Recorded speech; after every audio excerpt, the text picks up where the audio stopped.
Magandang tanghali mga kasari. For today's video, update naman ako sa ating order sa Nestle. Ganyan po ang Nestle.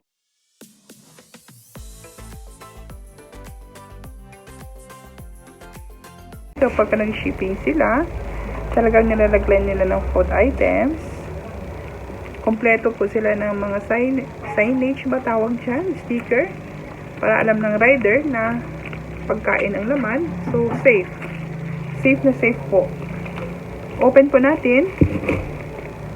Ganito po ang laman niya. Naka-bubble wrap.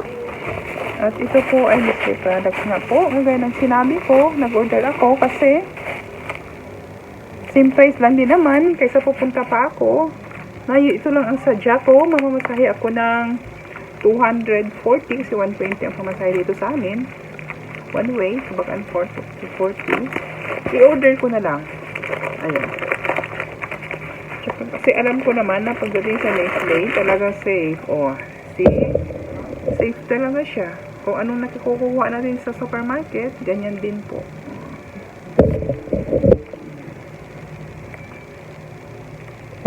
So, mayroon akong paninda kahit hindi ako lumalabas ng tindahan ko. Hassle-free. Ito may skin na ganito. Coco Crunch. Yan lang naman po kasi ito yung wala ako. Mayroon kasi ako bang malaki na yung 250 ml, marami pa. So, ito ang naubusan ako. Kaysa antayin ko pa maglinggo, i-order ko na lang online. Free shipping naman, so wala akong ginastos. Diskarte talaga. Ayan po, mga kasari. Magkano po ba ang bintahan ninyo sa ganito? First time ko itong umorder ng ganito eh. Coco Crunch. Bihira akong mag-order ng mga ganito na benta. I-try ko. Subukan ko sa kong tindahan kung mabenta ba siya. Moving ba siya. Yun lang po mga kasari. Pa-share ko po sa inyo ang t-shirt. Oh. Proud online seller kasi online seller po talaga ako. Share ko lang po sa inyo, ipakita ko lang po sa inyo itong in-order ko na solar Christmas light para po dito sa ating tindahan. Pero dahil ma-discarding tendera tayo, ito i-display ko ay ilagay ko sa aking tindahan, tapos kung may magtatanong, alam na.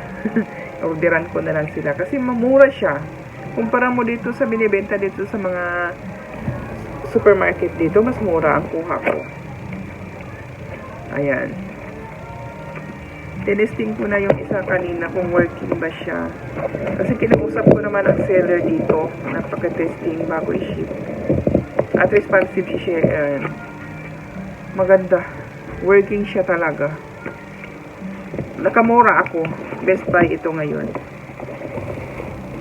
Ito naman yung isang klase. Yung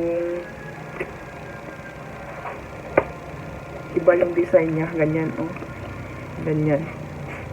Solar pa din. Kailangan nating magtipid ngayon sa kuryente, kaya solar tayo. Tignan ko kung working din siya. Para alam ko ay working.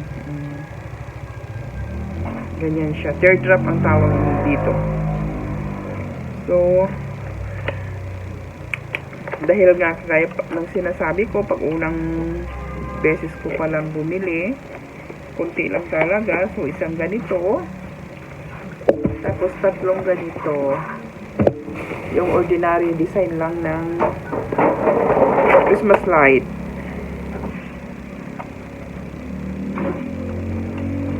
May pang display na ako sa sa aking working siya. Working lahat.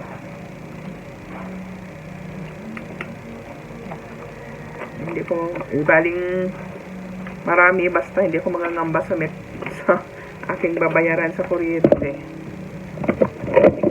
Ayan po mga kasari, sinishare ko lang sa inyo. Ayan, tatlong ganito. So may pang decorate na ako. At isang ganito. Teardrop. Ito yung ilagay ko sa gitna. Kasi maganda yung pagka-design. Kung gusto nyong bumili din ng ganito kasari para sa inyong tindahan or pangbenta ninyo, message lamang po kayo. Thank you mga kasari. Huwag kalimutang mag-like, share, and subscribe. Bye!